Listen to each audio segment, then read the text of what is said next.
నిజాయితీ ఉంటే నువ్వు మున్సిపల్ అడ్మినిస్ట్రేటివ్ మంత్రిగా ఉన్న 10 సంవత్సరాల్లో నేను తప్పు చేసినా తప్పైంది మా నాయన కట్టించిన అమరవీరుల స్తూపం దగ్గర ముక్కునాలకు రాస్తున్నా నేను మున్సిపల్ మంత్రిగా ఉన్నప్పుడు కట్టిన అన్ని కట్టడాలకు నేనే బాధ్యుణ్ణి నా మీద డీజీపీ దగ్గరికి ఏదో మా కార్యకర్తల మీద దాడులు అయితే నేను దండం పెట్టి వచ్చినావు కదా దాడులు కాదు నేనే సార్ దుర్మార్గుణ్ణి హైదరాబాద్ లో ఈ వరదలలో జనం కొట్టుకుపోవడానికి బాధ్యుణ్ణి నేనే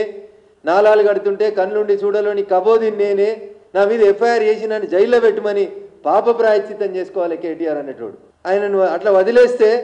రేవంత్ రెడ్డి ఎందుకు కాపాడుతుండనేది ప్రజలు ఆలోచిస్తారు ఇట్లా ఒకరు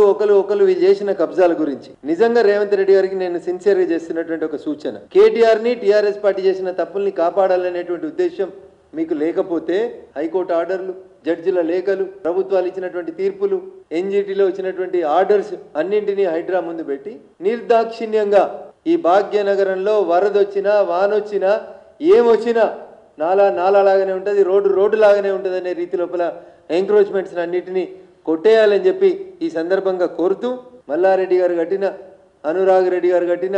రఘునందన్ రెడ్డి కట్టిన మురళీధర్ రెడ్డి గారు కట్టిన చేయాల్సింది ఏంది చెరువులు కడితే కూలగొట్టాలి కూలగొట్టని పాపానికి శిక్ష ఎవరికి వేయాలంటే కేటీఆర్కి వేయాలి ఫస్ట్ అర్జెంటుగా అరెస్ట్ చేయాల్సింది మొదటి ముద్దాయిని చేయాల్సింది ఈ చెరువుల ఆక్రమణలకు అన్నింటికి ఎవరంటే మున్సిపల్ అడ్మినిస్ట్రేటివ్ మినిస్టర్గా 10 సంవత్సరాలు పనిచేసినటువంటి కేటీఆర్ గారిని అరెస్ట్ చేయాలని ఈ రాష్ట్ర ప్రభుత్వానికి నేను డిమాండ్ చేస్తాను.